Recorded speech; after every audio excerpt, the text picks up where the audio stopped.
Ricardo Díaz, fellow de primer año, y vengo a traerles la conferencia de Eduardo Leiderman. En el día de hoy, el doctor José Albarracín me va a ayudar con la discusión. Doctor, vamos a comenzar. Listo, dale. Listo. Entonces, es un paciente de 38 años de edad, casado, de ocupación Ricardo. policía. Aló, ¿me escucha, doctor? Sí, la presentación no la tienes en... O sea, no se ve grande, no está en presentación, pues, no es la redundancia. No, ya no se ve como se está mostrando ahorita. ¿Ahí ya se ve presentación? No, ¿tienes dos pantallas de casualidad? No. Mm. ¿Qué hago ahí? En la parte de abajo, ahí donde está como el 70%, en la esquina inferior a su derecha tuya, hay como 3 cuadritos.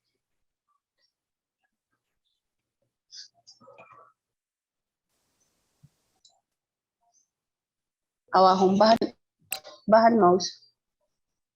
Aunque realmente no estoy viendo que estés moviendo el mouse. Deja de compartir y vuelve a compartir nuevamente. Listo.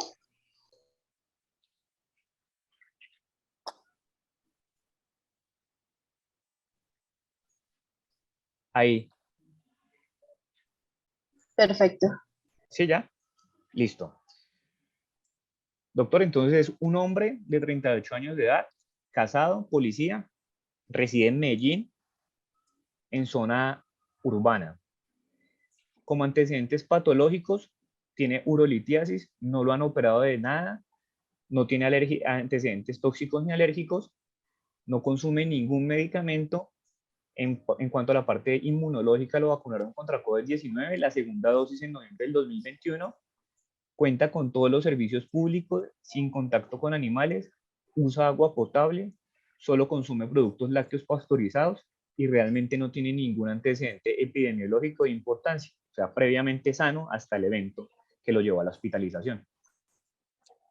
Entonces, la enfermedad actual es un paciente que estaba talando un árbol, una rama más o menos de 40 centímetros de diámetro, siempre grande, se desprendió y lo golpeó en la zona occipital.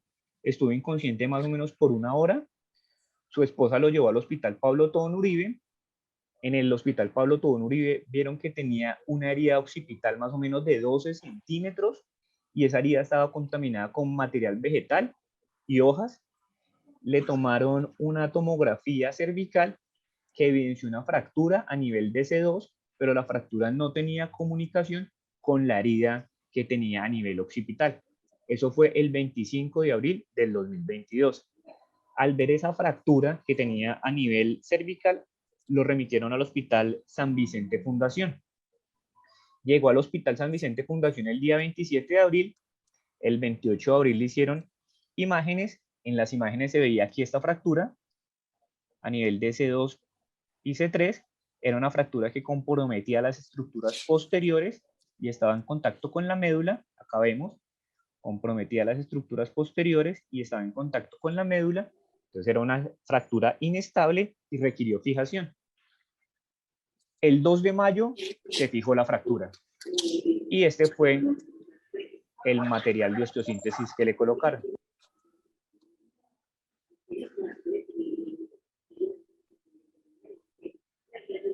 Acá se ve que le colocaron una fijación transpeduncular a nivel de C2, de C4, C3 y C2. Iban a colocar una fijación en el pedúnculo de C1, pero no fue posible porque sangró demasiado. Colocaron gel foam acá y decidieron fijarlo a nivel occipital, que son estos tornillos que tiene acá. Entonces quedó con una fijación occipital y en los cuerpos transpedúnculares de C2, C3 y C4.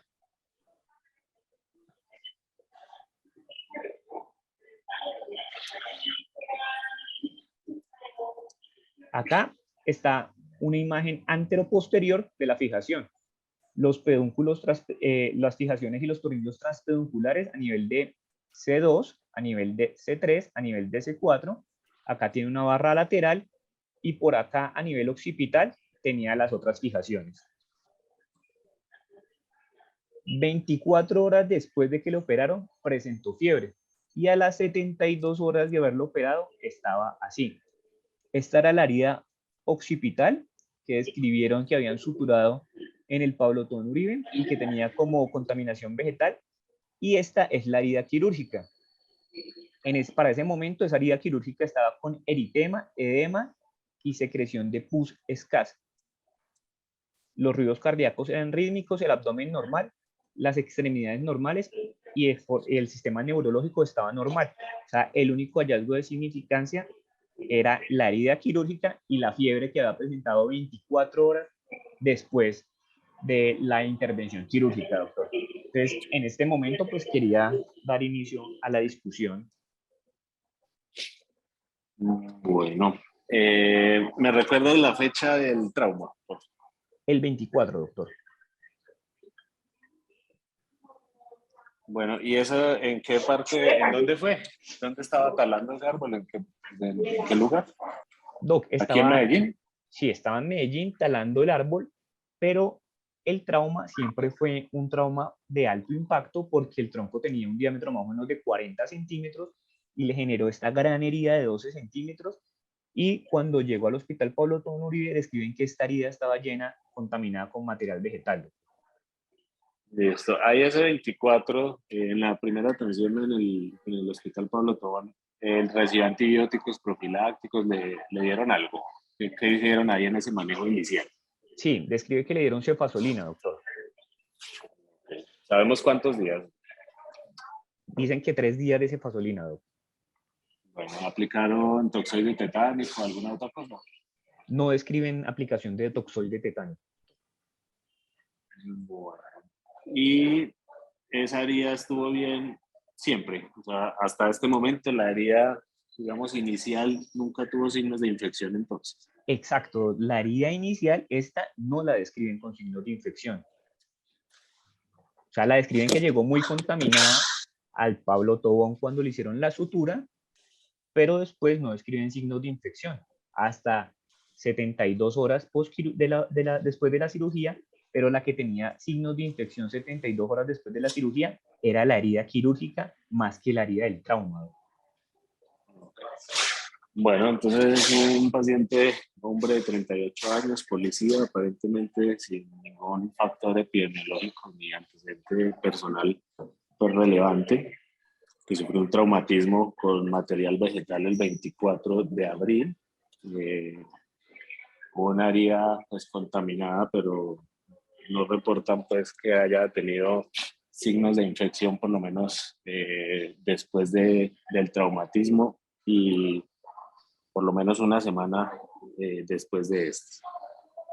Y que por el trauma de alto impacto, pues sufrió una fractura de C2 que le estaba condicionando mielopatía e inestabilidad y deciden llevarlo a cirugía el 2 de mayo, es decir, 8 días después del trauma.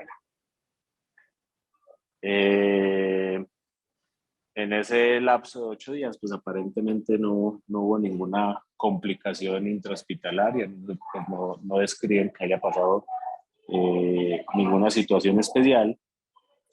Y 24 a 72 horas me dijiste, ¿no? A las 24, o sea, lo operaron y de forma temprana. A las 24 horas, fiebre. Y a las 72 horas se dieron cuenta que tenía signos de infección de herida.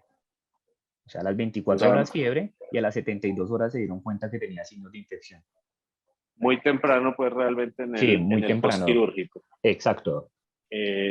Pues yo creo que aquí, pues en condiciones normales y en un paciente que no se trae a esta conferencia, yo no pensaría que hubiese relación entre la herida inicial y la infección pues, que tiene ahorita en el sitio operatorio. E inicialmente, pues la abordaría como tal, una infección del sitio operatorio que se presentó muy rápido en la evolución clínica y eso pues nos hace sospechar principalmente del germen que más causa infecciones del sitio operatorio, que es Staphylococcus aureus. Sería, digamos, la primera posibilidad sin pensar, digamos, en cosas raras que pudiesen estar relacionadas con el trauma vegetal, pero pues yo creo que en este caso algo tendrá que ver, porque si no, no nos lo habrían traído aquí a la red. Además de Staphylococcus aureus, pues el paciente estuvo hospitalizado durante 8 días antes de la cirugía, entonces estuvo en el ambiente hospitalario y también se deben pensar en bacilos gram negativos, enterobacterias principalmente, que puedan llegar a contaminar la herida. Por lo general, la clínica se presenta un poquito más tardía, pero pues se puede presentar también fiebre entre las 24 y las 72 horas y los signos de infección. Otros gérmenes pues que también están presentes en la piel, como Streptococcus, tendríamos que también considerarlos, pero el curso, pues a no ser que sea Streptococcus pyogenes, el curso también es por lo general más indolente. En este caso, pues no parece haber compromiso del sistema nervioso central.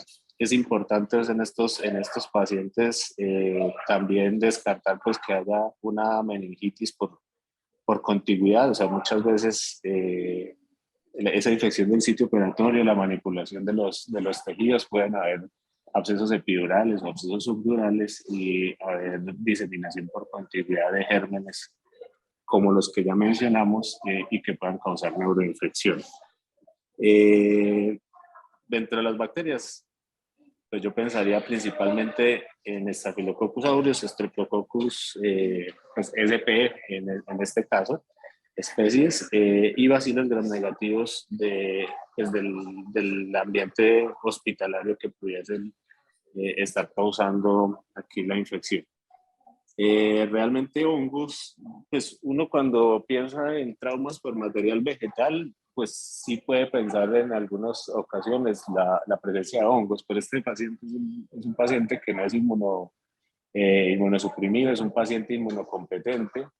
Dentro de las infecciones fúngicas que se pueden presentar, digamos, locales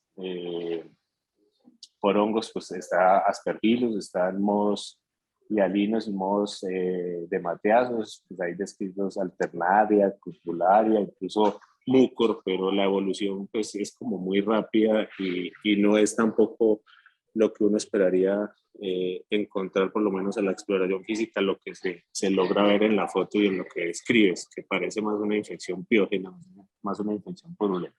Sí, Parásitos, pues realmente parásitos aquí yo no pensaría en ningún parásito, no estuvo pues tampoco sumergido ni ninguna otra cosa, pues para pensar por ejemplo en amebas de vía libre, esto fue aquí en Medellín y realmente pues fue un trauma contundente y que tuvo pues escoriaciones de la piel, yo no pensaría en parásitos en este caso.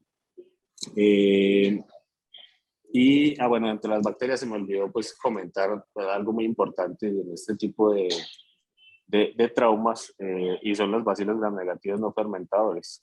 Por ejemplo, aeromonas, pseudomonas también es muy importante en estos traumas que hay agua o que hay trauma vegetal. Pero me sigue pareciendo muy extraño pues que no hay una relación de contigüidad con la herida, con la primera herida y principalmente pues que la herida inicial no tiene signos de infección. Hay una cosa que sí, digamos que hay que pensar y es que a él lo fijaron, digamos, a nivel del cráneo, a nivel occipital.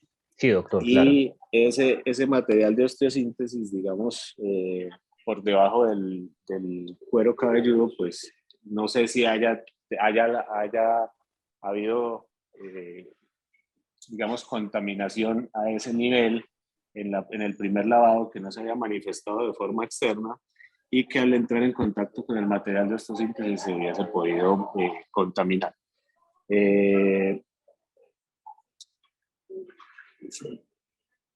Yo creo que esas serían como pues, micobacterias no tuberculosas, no pensaría, micobacterias tuberculosas, pues ninguna micobacteria es muy rápido pues para pensar en eso. Y bueno, dentro de los hongos ya había hablado de mucorales, pero pues tampoco me parece que sea la evolución de una infección por un mucoral. Es muy temprano pues en la evolución. Definitivamente pues lo que habría que hacer con este paciente es que lo lleven a cirugía, porque requiere lavado. Es una infección temprana y dependiendo del germen, pues uno podría pensar en retener el material principalmente porque pues me imagino que es una fractura inestable y es un material Sí, claro. que es muy difícil pues de retirar en este caso. Pero sí es muy importante que se haga un control local de la infección, que se lleve a cirugía, que se haga un lavado, un debridamiento quirúrgico extenso y que se tomen muestras, en este caso pues principalmente aerobios, como les dije, pero como está ahí la duda de la contaminación inicial, pues también principalmente yo pediría unos cultivos para hongos. Y esa sería pues como la recomendación que se daría a neurocirugía, que sería el servicio tratante. Listo, doc. Listo, entonces, No sé si ya me puedes dar algunos exámenes. listo, doc. Acá están los exámenes. Realmente, pues no tenían alteraciones significativas en los exámenes. Y ese día que presentó fiebre se le tomaron unos hemocultivos, doctor, también. Bueno, ahí él no tuvo pues compromiso hemodinámico ni con nada, ¿no? No, doc, tuvo fiebre, pero sin compromiso hemodinámico. Entonces me imagino que no iniciaron antibióticos empíricamente, pues, en ausencia de signos de neuroinfección y en ausencia pues de síntomas sistémicos. Espero que no hayan iniciado Sí, ningún. no, sí iniciaron antibióticos ahí, doc. Sí le Ok. iniciaron antibióticos. Doc, el día, como usted bien lo dijo, pues el día 9 lo llevaron a un lavado quirúrgico y tenía una colección seropurulenta superficial, tenía el material de osteosíntesis en adecuada posición, estaba firme, realizaron drenaje, lavado, curetaje y toma de muestras de pus, de tejido blando y de tejido óseo para cultivo. Ya más adelante ya están los aislamientos microbiológicos donde está el diagnóstico. Ok. Esto lo tomaron en presencia de qué antibióticos. Estaba recibiendo meropenem, doctor. Y banco. No, solo meropenem. Bueno, pues que hayamos tenido un aislamiento microbiológico a pesar de ese tratamiento, pues yo principalmente pues porque aquí hay pues muchos estudiantes y residentes. Yo sí seguiría pensando pues que el principal germen en este escenario uno debería pensar en Staphylococcus aureus, en los bacilos gramnegativos no fermentadores y en las enterobacterias y en los streptococcus. Y Pero por la contaminación, estoy casi convencido que lo que vamos a tener aquí es un hongo. Y en este caso, pues como ya mencioné, pues podría ser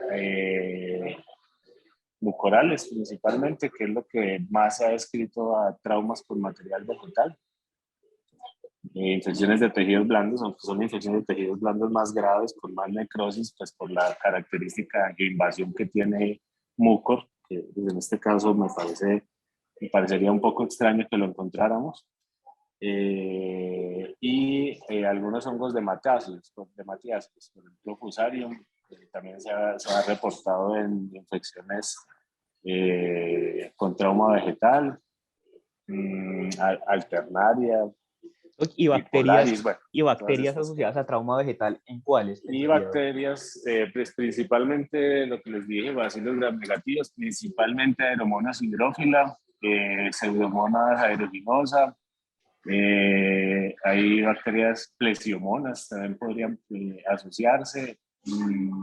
Bacilos gram-negativos no fermentadores sería pues, lo que yo pensaría en este caso. Listo, Doc. Doc, entonces, los hemocultivos, en 2 de 2 hemocultivos, creció Serratia fonticola. El primer cultivo, hemocultivo, creció a las 8 horas. Y en los del lavado quirúrgico, que se realizó el 9, tanto en el pus como en el tejido blando profundo, como en el hueso, se aisló Aeromonas hydrophila la que había nombrado previamente, y Staphylococcus epidermidis.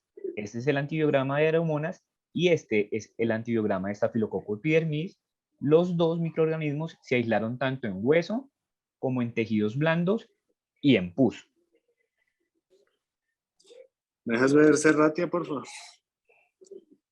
Estado.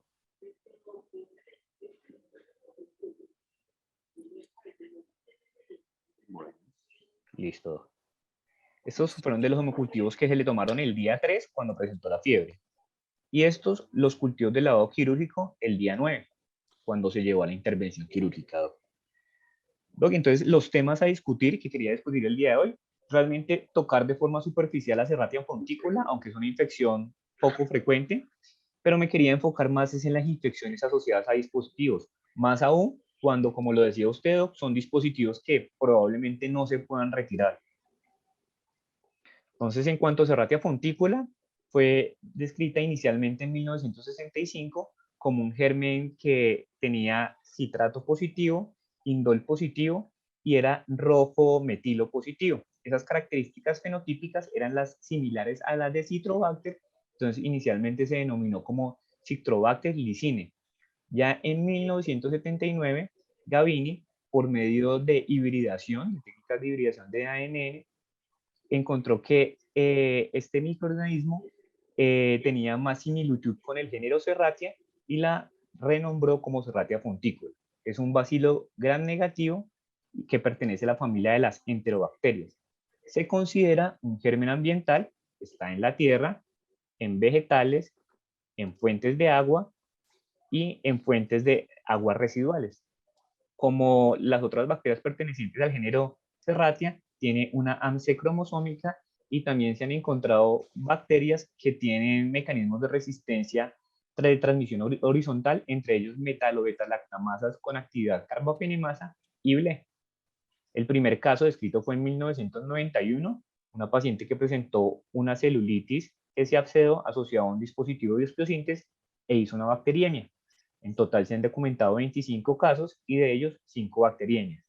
Serratia fonticola junto a Aeromonas hydrophila son gérmenes ambientales y están asociados a trauma. Lo que nosotros pensamos es que, como dijo el doctor José, tuvo un trauma, quedaron bacterias ahí en el tejido subcutáneo subgaleal. Cuando se hizo la intervención quirúrgica y se colocó el material de osteosíntesis, simplemente una de esas bacterias entraron a circulación, o sea, Serratia fonticola, y las otras, Aeromonas hydrophila, quedaron en el sitio quirúrgico y generaron la infección del sitio operatorio. Para hablar de infecciones asociadas a dispositivos, tenemos que hay unos factores de riesgo principales. Uno de ellos es la exposición del tejido, y eso lo demostró el doctor Steven Young en el 2003. Él encontró que las heridas cerradas tienen una posibilidad o un riesgo de infección más o menos del 1 al 2%, pero cuando son abiertas, aumenta la posibilidad de infección, ¿cierto? Si son abiertas grado 1, tienen 1.8 veces más riesgo de infección, grado 2, 2.9 veces más riesgo de infección, grado 3, 4 veces más riesgo de infección, y grado 3C, 7.6 veces más riesgo de infección. Además de tener una herida abierta, la presencia de dispositivos dentro del sitio del trauma también es un factor de riesgo para la infección. Y eso lo demostró el doctor Southwood en 1985. Él hizo un modelo de conejos y en ese modelo de conejos los dividió en 4 grupos de conejos.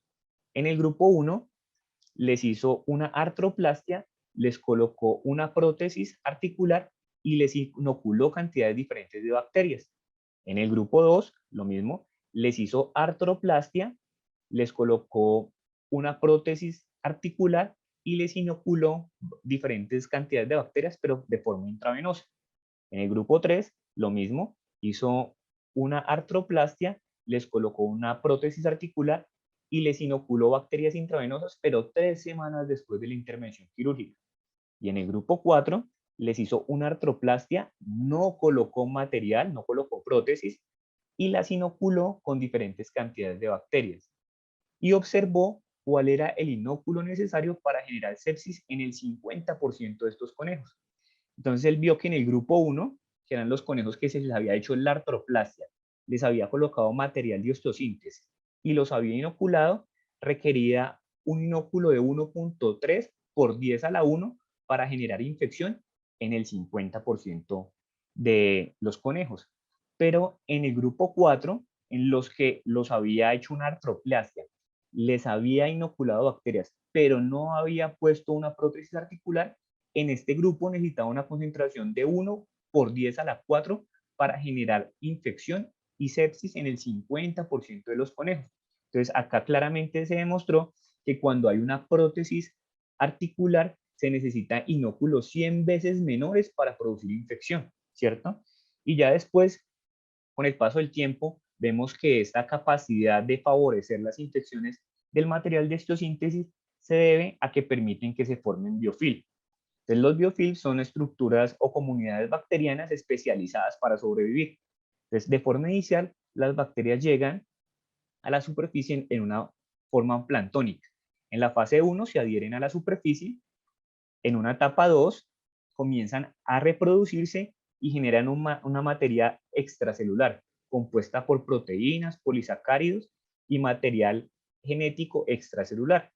Después llegan a una fase 3, en una fase 3 ya se forma un biofilm temprano, en la fase 4 un biofilm maduro que tiene la capacidad de resistir las defensas del huésped, y en la fase 5 ya este biofilm está tan grande que tiene la capacidad de desprender bacterias que van a sembrar en otras localizaciones. Este biofilm tiene una capacidad de resistir también el sistema inmune. Los macrófagos, como no pueden fagocitar toda esta cantidad de bacterias que están embebidas en el biofilm, comienza a liberar factor de necrosis tumoral, interleuquina 1 y 6. Y este factor y también productos superóxidos que libera dañan el tejido óseo, generan necrosis y activan osteoclastos. Estos osteoclastos lo que van a hacer es generar una destrucción aún mayor del tejido óseo que va a producir una necrosis y va a generar un ablandamiento del hueso y que se pierda el material de osteosíntesis. Entonces tenemos que estas comunidades bacterianas que se forman en el biofilm tienen la capacidad de comunicarse entre ellas, ¿cierto? De transmitir recursos entre ellas y de generar una fortaleza que permite tener una tolerancia a los antimicrobianos. ¿Y cómo se genera esa tolerancia a los antimicrobianos dentro del biofilm? Realmente son de varios tipos. Primero, una tolerancia mecánica. El biofilm impide que entre el antibiótico. Segundo, dentro de este biofilm hay sustancias que permiten hidrólisis de antibióticos, principalmente beta-lactamasas. También hay bombas de flujo que sacan el antibiótico.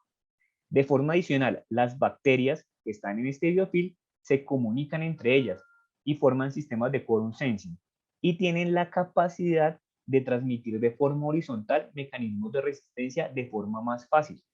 Además, las bacterias que están por acá en el fondo están expuestas a bajas cantidades de oxígeno, a bajas cantidades de nutrientes y entran en fases de latencia, denominadas fases de dormance o persisters o variantes de colonias pequeñas. Estas células tienen una tasa de división lenta o algunas no se dividen. Y como no se dividen, pues no tienen el efecto bactericida de los antibióticos que requieren de la división celular para matar a este tipo de bacterias. Entonces, por eso es que entre más pase tiempo después de una infección, más difícil va a ser erradicarla y la posibilidad de éxito terapéutico va a disminuir, ¿cierto?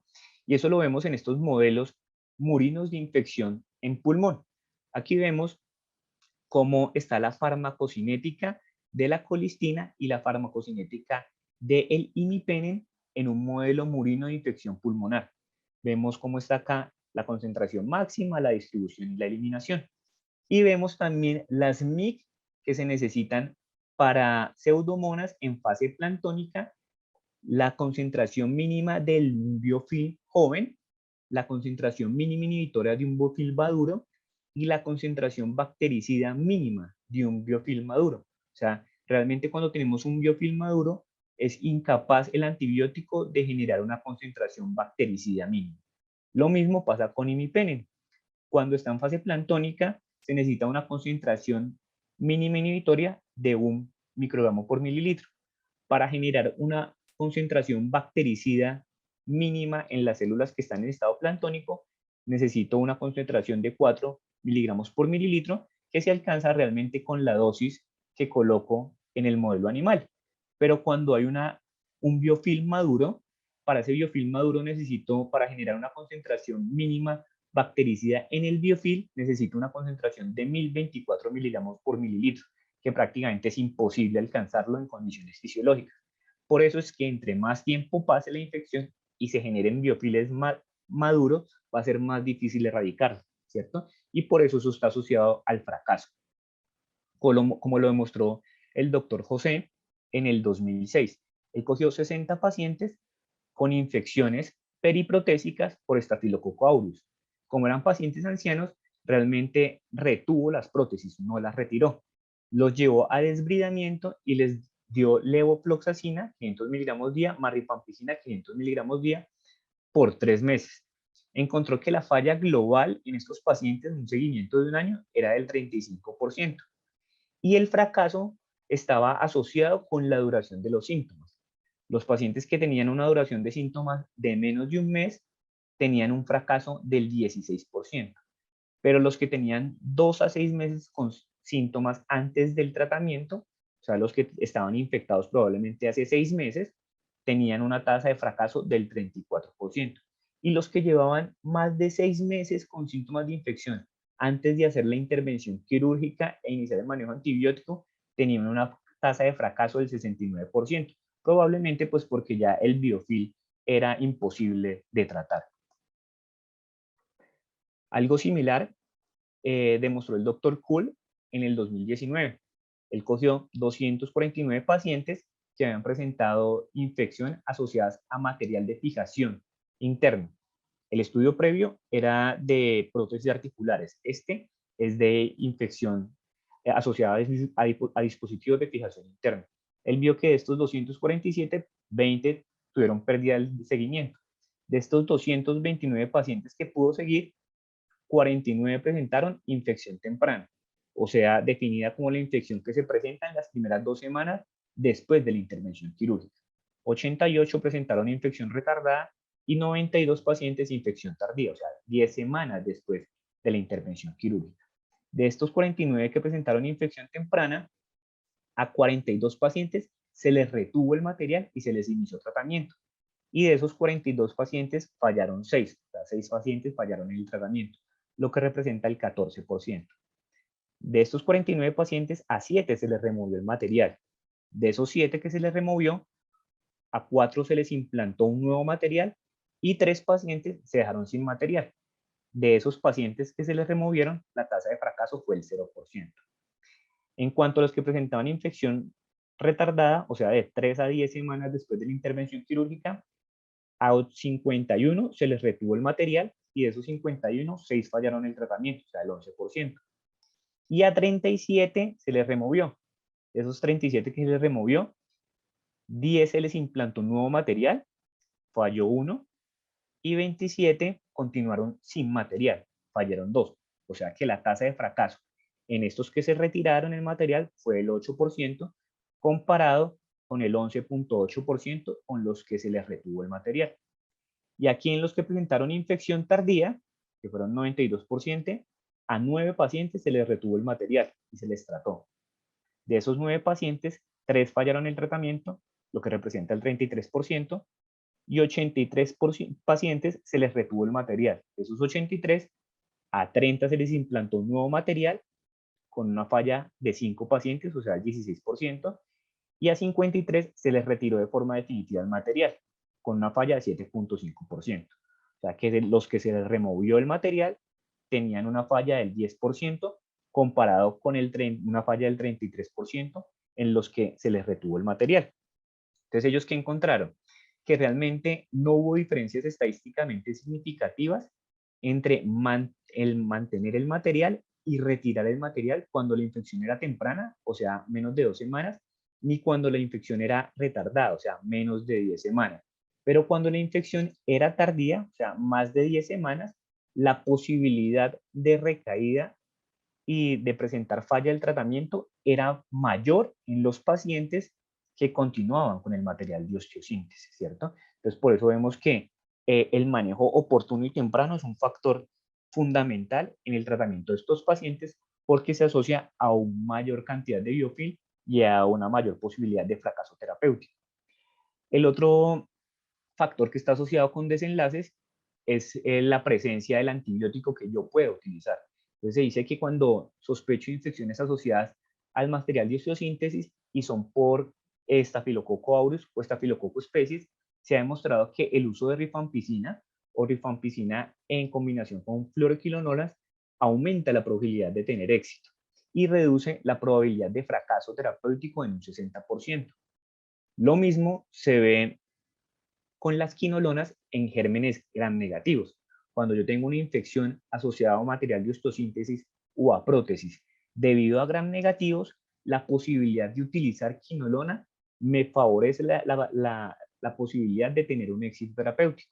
Aquí vemos cómo de estos pacientes que presentaron infecciones asociadas a dispositivos por gram negativos, al seguimiento de 800 días, el 92% de los pacientes que habían recibido fluoroquinolonas habían tenido un tratamiento exitoso, pero de los pacientes que no habían tenido manejo con fluoroquinolonas o los gérmenes aislados eran resistentes a las quinolonas, estos pacientes tenían una posibilidad de éxito mucho menor. En estos pacientes aproximadamente el éxito era del 45% y en los que recibieron quinolonas el éxito era del 92%.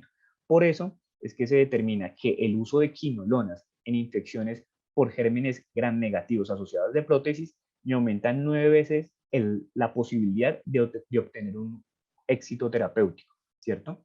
Pero cuando no puedo utilizar rifampicina en mi paciente, pues como fue el caso actual de este paciente que tenía un estafilococo epidermidis con una resistencia mayor a 4 rifampicina, cuando no puedo utilizar rifampicina, ¿qué otras opciones de tratamiento pues puedo utilizar? ¿Cierto? Entonces se plantea que yo debería utilizar medicamentos que tengan la capacidad de matar bacterias que estén en etapa de no división o estén en etapa latente. Y también debería utilizar antibióticos que tengan la capacidad de destruir o disminuir la formación de biopelículas.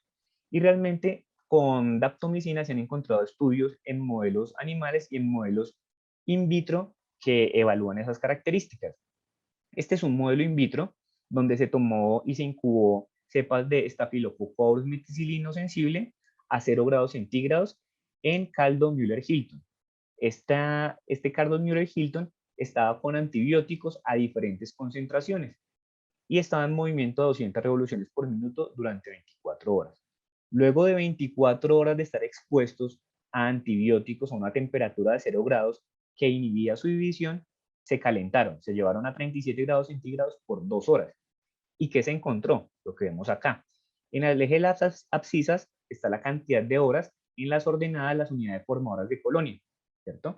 Y aquí vemos diferentes tipos de antibióticos. El triangulito representan los controles. Las bolitas, ciprofloxacina. El triangulito, nafcilina. Y los cuadraditos, daptomicina. Vemos que en el tiempo que estuvo la cepa de Staphylococcus aureus meticilino sensible a 0 grados centígrados sin división, realmente no hubo ninguna modificación en la cantidad de unidades formadoras de colonia, ni con ciprofloxacina, ni con nafcilina, ni en el grupo control. Pero en el grupo de daptomicina, inclusive cuando las bacterias estaban a 0 grados centígrados sin división, hubo una disminución progresiva de la cantidad de unidades formadoras de colonia.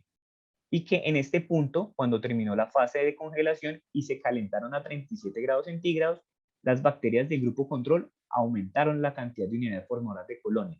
Las bacterias que tenían nafcilina y ciprofloxacina apenas comenzaron a dividirse, obviamente el antibiótico generó una actividad bactericida y aquí en el grupo de daptomicina apenas se calentó, la actividad de bactericida de la daptomicina aumentó.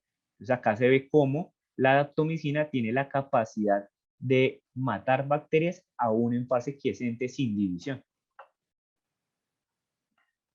Otro estudio de la doctora Robeta, publicado en el 2008, evaluó cuál es el efecto de la daptomicina en las biopelículas. Para ello, tomó cultivos de Müller-Hilton y en esos cultivos de Müller-Hilton metía un tejido de poliestireno. En ese tejido de poliestireno se pegaban las bacterias y formaban una biopelícula. A ese tejido de poliestireno le añadía antibiótico o no le añadía antibiótico, que sería el grupo control. Lo exponía al antibiótico durante 24 horas y luego, por medio de espectrofotometría, medía la cantidad de unidades formadoras de colonia. El grupo de 100% representa la cantidad de biopelícula medida en el tejido de poliestireno en el grupo que no recibió antibiótico, y este grupo representa la disminución porcentual de la cantidad del biofilm que se generó en las cepas expuestas a daptomicina. Hubo 3 cepas de Staphylococcus aureus meticilino resistente. En la cepa número 1 existió una reducción aproximadamente del 60% en la cantidad de biofilm con el uso de daptomicina, y en las cepas 2 y 3, que son estas, hubo una reducción aproximadamente del 85% de la cantidad de biofilm a concentraciones de 1 miligramo por litro. De forma adicional, además de que disminuye la formación del biofilm aproximadamente entre el 70 y el 85%, además de eso, también tiene la capacidad de destruir el biofilm preformado en más del 70% a concentraciones de 2 miligramos por litro en 2 cepas, y en más del 65% a concentraciones de 64 miligramos por litro en una cepa. Entonces vemos que la daptomicina, pues en modelos in vitro, tiene buena actividad contra las células que están en estado latente y contra el biofilm, pero no es absoluta. Entonces lo hace pensar a uno que requiere probablemente una combinación con otro antibiótico.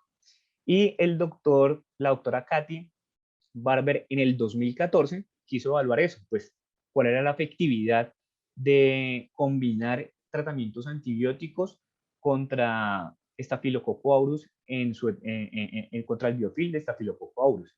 Y para eso utilizó ceftarolina. ¿Por qué utilizó ceftarolina? Porque vio que la ceftarolina altera la carga bacteriana. Al alterar la carga bacteriana disminuye la adhesión a las superficies y favorece de forma adicional la unión a daptomicina. Ese cambio de la carga bacteriana permite que la daptomicina se pegue de forma más afín a la pared y adelgaza la pared. Entonces, ¿ella qué hizo? Primero, determinó cuáles eran las concentraciones mínimas inhibitorias en la fase plantónica, que lo hizo por microdilución en caldo. Y después determinó cuál era la concentración mínima inhibitoria en la biopelícula. Para determinar cuál era la concentración mínima inhibitoria en la biopelícula, y utilizó el método de Calgary. Este método de Calgary, ¿en qué consiste? Simplemente es esta placa que tiene puitas acá, como púas, y esas púas se meten en pocillos, que son estos pocillos que vemos acá. Están esas púas metidas en pocillos. Al estar en pocillos, en cultivos de pocillos, las bacterias se pegan a las púas y forman un biofilm. Ese biofilm, acá están las células en fase planctónica y acá están el biofilm adherido. Después, esta caja, esta tapita se retira y esas punticas con el biofilm se llevan otra vez a pocillos, pero esta vez a pocillos con antibiótico. Y se mira la concentración de antibiótico que se necesitan para producir una inhibición de la formación del biofilm, ¿cierto? Entonces acá vemos que para ceftarolina la concentración mínima inhibitoria en las fases planctónicas eran estas y en el biofilm eran estas. O sea, vemos que en el biofilm aumentan las concentraciones que requiero para producir estasis más o menos 4 veces.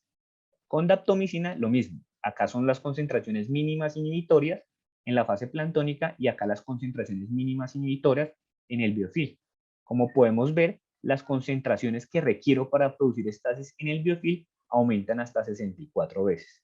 Con rifampicina lo mismo, concentración mínimas inhibitorias en la fase planctónica 0.0625 y en el biofilm mayor de 64. O sea, en el biofilm las concentraciones que requiero para producir estasis aumentan hasta 1024 veces y con vancomicina aumentan hasta 32 veces, ¿cierto? Después, ¿qué hizo? Cogió perlas de borosilicato de 3 mililitros más soya tripticasa más cepas de Staphylococcus aureus meticilino resistentes y las incubó 24 horas, en 24 horas. Después de 24 horas, pues Staphylococcus aureus se había pegado ya a estas perlas de borosilicato y había formado un biofilm. Después esas perlas, que ya estaban con biofil de Staphylococcus aureus meticilino resistente, se metieron a agar Müller-Hilton con antibiótico y se les colocó concentraciones de antibiótico según la MIC del biofil o el pic fisiológico. Con rifampicina, por lo menos, como no se podía alcanzar un pic fisiológico, porque vimos que las concentraciones que se requerían para inhibir el biofil eran 1024 veces mayores, entonces con rifampicina realmente colocaron solo una concentración de 2.1 miligramos por litro, lo que equivale a una dosis de 300 miligramos día. Luego se retiraron las perlas y por sonicación se determinó la cantidad de unidades formadoras que tenían y se cuantificó. Y estos fueron los resultados, ¿cierto? En el eje de las abscisas tenemos el tiempo. Acá se recuperaron unas perlas, acá se recuperaron otras perlas y se cuantificaron, y acá se recuperaron otras perlas y se cuantificaron. Y acá la cantidad de unidades formadoras de colonia. Aquí vemos los diferentes tipos de antibióticos. Vemos que el triangulito negro es vancomicina. Vemos aquí este cuadradito que es rifampicina. Vemos ceftarolina, este triangulito. Vemos este circulito que es daptomicina. Este cuadradito que es ceftarolina más rifampicina. Y este circulito que es ceftarolina más daptomicina. Y este circulito que es y este triangulito aquí que es ceftarolina más vancomicina. ¿Qué observaron? Que cuando se trataba en monoterapia, realmente vancomicina no hacía pues, prácticamente nada al biofil. Los otros medicamentos en bioterapia, especialmente vancomicina, aptomicina y ceftarolina, generaban una reducción inicial en el conteo de unidades formadoras de colonia, pero después a las 8 horas había un recrecimiento, ¿cierto? Pero cuando se utilizaba combinación de ceftarolina, ya sea con daptomicina, con vancomicina o con rifampicina, había una disminución de la cantidad de unidades formadoras de colonia y esa disminución se mantenía a lo largo de las 24 horas del experimento. Entonces, probablemente esas combinaciones con ceftarolina nos sirvan en el tratamiento de infecciones asociadas a dispositivos, ¿cierto? Y dado este efecto de la ceftarolina más rifampicina, la doctora Amy Chang en el 2020 quiso pues evaluar cuál era el efecto del tratamiento con ceftarolina más daptomicina versus rifampicina más un tratamiento adicional en el manejo de las infecciones asociadas a dispositivos. Tomó pacientes que tenían dispositivos cardíacos, que podían ser dispositivos de asistencia articular, marcapasos o válvulas protésicas, que tenían reemplazos articulares de rodilla o de cadera, que tenían dispositivos de fijación interna, y miró cuál era el éxito del tratamiento con cualquiera de estos esquemas. El éxito lo definió como la normalización de los leucocitos, o sea, de 3.300 a 10.500, de efervescencia sostenida, o sea, una temperatura menor de 38 grados centígrados, y resolución de todos los signos y síntomas de infección, ¿cierto? ¿Qué encontró ella? Pues realmente fue un estudio que recolectó muy poquitos pacientes. En el grupo de daptomicina más ceftarolina solo tuvo 6 pacientes. En el grupo de rifampicina más otro antibiótico adicional tuvo 31 pacientes. Encontró que en el grupo de daptomicina más ceftarolina todos los pacientes habían recibido un tratamiento previo que había fallado.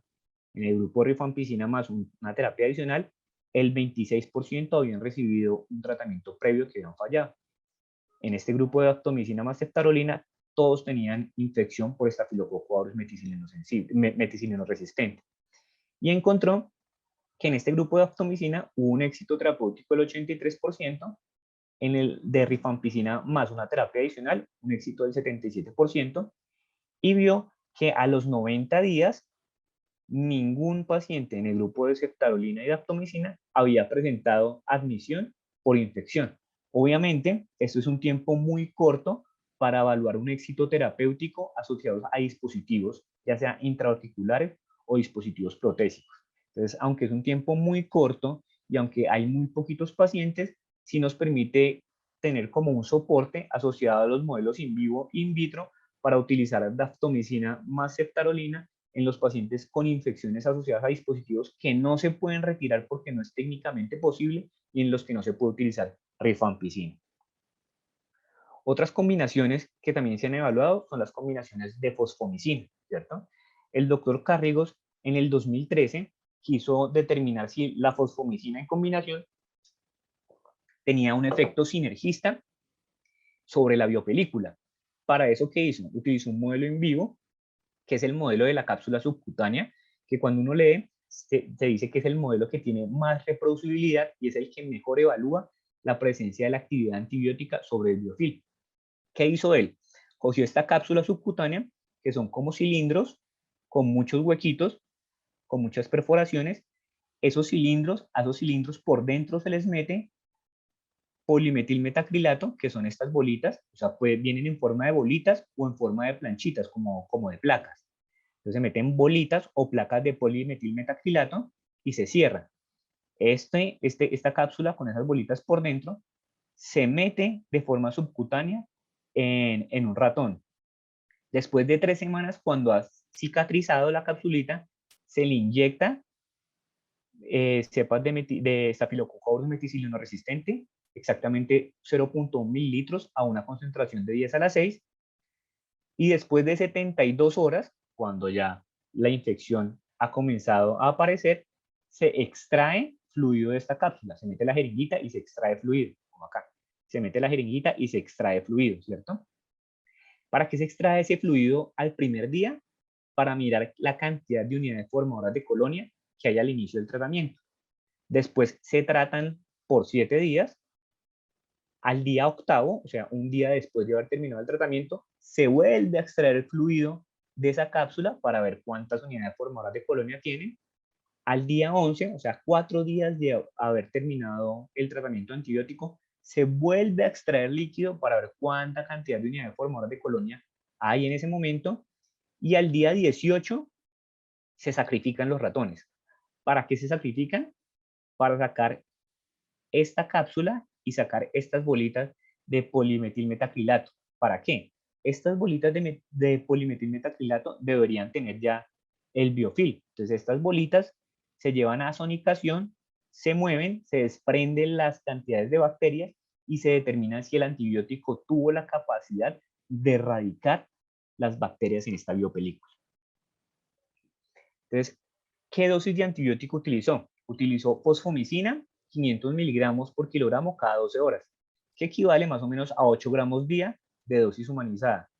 Utilizó daptomicina, 100 miligramos kilogramos día, que equivale más o menos a 10 miligramos por kilo día de dosis humanizada. Utilizó daptomicina, 45 miligramos kilogramo día, que equivale a una dosis de 6 miligramos por kilogramo día. Una dosis de rifampicina de 25 miligramos kilogramo cada 12 horas, que equivale a 900 miligramos día de dosis humanizada. Una dosis de imipenem de 120 miligramos kilogramo día, que equivale a 2 gramos día. Y después utilizó combinaciones, fosfomicina más daptomicina dosis de 45 miligramos por kilo, fosfomicina más rifampicina, fosfomicina imipenem, daptomicina, rifampicina y el control. Esta era la cantidad de unidades formadoras de colonia con las que iniciaba el experimento.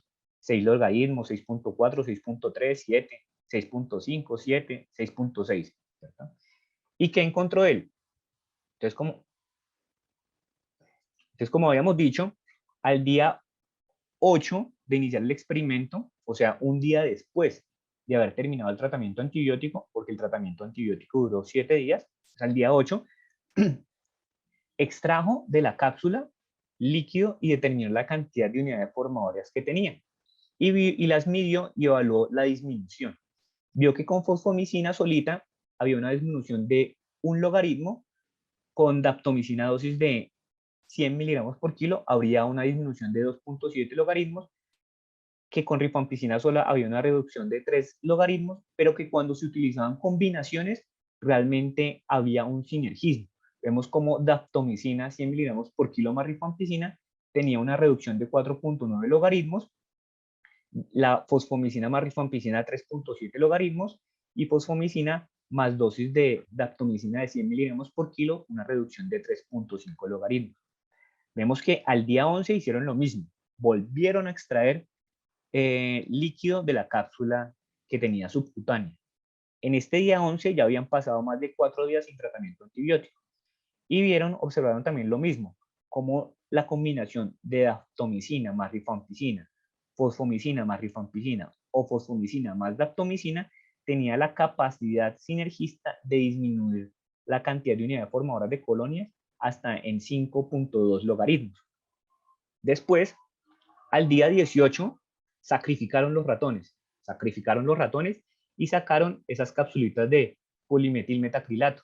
Esas capsulitas de polimetilmetacrilato las llevaron a sonicación para recuperar todas las bacterias que habían en la biopelícula y determinar si se había curado o no los ratones. ¿Qué se determinó como cura? Se determinó como cura la incapacidad de recuperar bacterias en el biofilm por los límites de detección que ellos tenían, ¿cierto?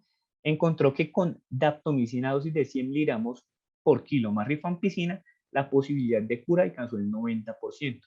Y con combinación de fosfomicina y rifampicina o fosfomicina más daptomicina, alcanzó una cura del 80%.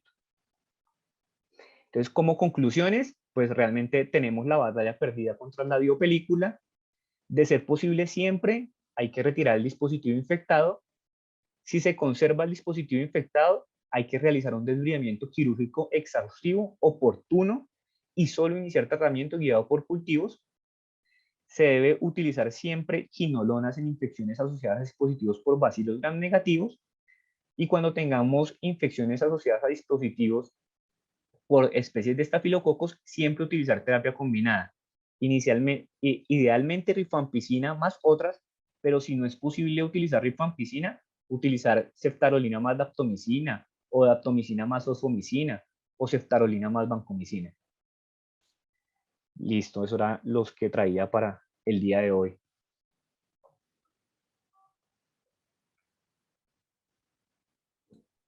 Ricardo, Sí, doctor. cuéntame una cosa. Los hemocultivos que se le hicieron a este paciente, ¿se le hicieron en qué momento de la fiebre? Porque entiendo que él llegó y a las 24 horas después del trauma o de la cirugía De la cirugía. ya tenía Exacto. fiebre. Entonces los hemocultivos, pero los signos inflamatorios de la herida apenas empezaron a los 3 días. Exacto, doctor, sí. Entonces, ¿esos hemocultivos son de qué momento? A las 24 horas que él lo operaron el 2, al día siguiente hizo fiebre. En ese momento le tomaron hemocultivos. Con la fiebre. Con la fiebre, doctor. Y esos fueron los que salieron positivos. Bueno, la pregunta es, ¿no le llamó la atención que los hemocultivos hubieran sido por un germen diferente al que tenía en la herida quirúrgica? Primera pregunta. Sí. Eso es llamativo. Y segundo, me llama la atención que a pesar de que tú describes muy bien que hubo algo de eritema, en la foto no se ve nada de eso. No sé si es por cuestiones de luz o del flash o de cualquier otra cosa, Sí, pero yo no veo ahí ningún signo inflamatorio en la herida quirúrgica, sí, ni yo tampoco creo en que la es por... herida Sí. arriba. No, la área de arriba sí no, pero yo creo que es por cuestiones del flash, pero aquí sí se ve como un poquito de pus, doc, sino que por cuestiones del flash no se ve bien, pero sí tenía eritema y acá se ve un poquito de pus ahí. Porque es llamativo que solo 24 horas después de la infección haya habido, Fiebre, después de la cirugía haya habido fiebre y sí. que atribuyamos esa fiebre a infección del sitio operatorio. Lo que no... Porque Sí, cuando uno ve este tipo de heridas, una de las cosas más interesantes, apasionantes que yo he visto en este campo de las infecciones es el tiempo de herida con relación a los gérmenes causales de la infección. El tiempo de la infección después de una herida quirúrgica es con relación al agente causal. Generalmente una herida tan rápida, que se infecta tan rápida aparentemente, no es por ninguno de esos gérmenes, generalmente anaerobios involucrados. sí. Y generalmente la sinergia con cocos grampositivos. Mientras que las heridas infectadas por estafilococo aureus o por otros cocos grampositivos o por bacilos gram negativos, generalmente tarda de 72 horas en adelante. Entonces, eso me llama muchísimo la atención. Yo no sabría exactamente de dónde salió porque es que eso no es normal después de una herida quirúrgica tan rápida. Sí, claro, doc. Doc, nosotros la teoría que tenemos es que tuvo un trauma de alto impacto, ¿cierto? Ese trauma le generó una inoculación de bacterias ambientales, porque Serratia fonticola y Aeromonas hidrófilas son bacterias ambientales.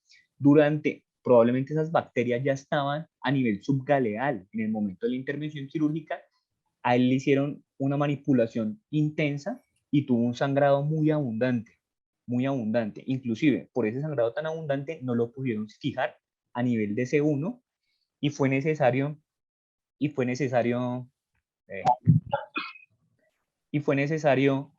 fijarlo a nivel occipital. Entonces, probablemente esa intervención quirúrgica tan agresiva lo que hizo fue inocular directamente esta Serratia fonticola que ya estaba desde el día del trauma a la circulación. Bueno, eso es una explicación razonable, pero Claro, y nosotros vimos, y realmente Serratia fonticola y Aeromonas hydrophila son gérmenes ambientales, se encuentran en material vegetal, en ramas, en árboles, en agua. O sea, no había otra explicación de dónde salió esa bacteria. Y sí había la explicación porque en el Hospital Pablo Tobón sí escriben esa herida grande y llena de material vegetal, que obviamente lavaron, pero probablemente el lavado no extrajo toda la cantidad de bacterias. Y uno tiene la capacidad de combatir las bacterias a no ser de que haya una disrupción en las capas de protección o haya una intervención que genere un trauma. O ¿cuál sea, fue la, siempre... ¿Cómo? cuál fue la evolución de ese paciente? Doc, el paciente requirió una nueva reintervención, doctor. Se cambió el manejo antibiótico por quinolona más daptomicina y requirió una nueva intervención. Y después Y, se envió para la casa, doc. bueno, ok. Sí, Muchas gracias por tu presentación, ¿viste? listo, doc. Ricardo, una pregunta. Ese Staphylococcus epidermidis solamente creció en el tejido, ¿cierto? No, creció en hueso, tejido y pus, en tres. Tres de Ah, tres, ok, doc. listo. Entonces por eso le dimos relevancia. No, bueno. Bueno, yo quería pues me pareció muy interesante la presentación y quería como resaltar la importancia del cirujano en esto, en el abordaje de estas infecciones, porque cuando uno pues intenta retener, a los infectólogos no nos gusta retener, pero hay ocasiones en las que es imposible y uno pues trabaja siempre con los cirujanos, ortopedistas, y ellos son quienes finalmente deciden si se puede o no se puede retirar, pues dependiendo de su experticia técnica. Pero sí es muy importante, digamos, ese manejo inicial del lavado y del desbridamiento extenso cuando uno piensa tratar de retener un material independientemente de donde se encuentre ese material. Y lo otro es que esto pues es más o menos bien hecho en instituciones como pues de alto nivel de complejidad, pero en instituciones de segundo nivel, por ejemplo, donde ahí los ortopedistas no están como tan acostumbrados al manejo de las infecciones osteoarticulares y relacionadas a fractura, y es la toma de muestras para cultivo. Y es que una sola muestra no nos sirve. ¿Por qué? Porque siempre tenemos que tomar al menos, incluso las definiciones hoy en día dicen que al menos 5 muestras de hueso, de tejidos blandos, de secreción, para usted poder darle la interpretación a los resultados microbiológicos y a los aislamientos que uno obtiene. Y es muy importante para el paciente y para nosotros tener esas muestras y esa identificación, como tú bien lo dijiste, porque siempre que uno piensa en retener, la ideal es que haya un germen, o si no, no hay posibilidades de retener el material. Y que haya pues sensibilidad y que usted pueda utilizar los medicamentos, incluso pues eso es importante para el paso a la vía oral posteriormente y demás. Nada más quería puntualizar. Muchas gracias, doc.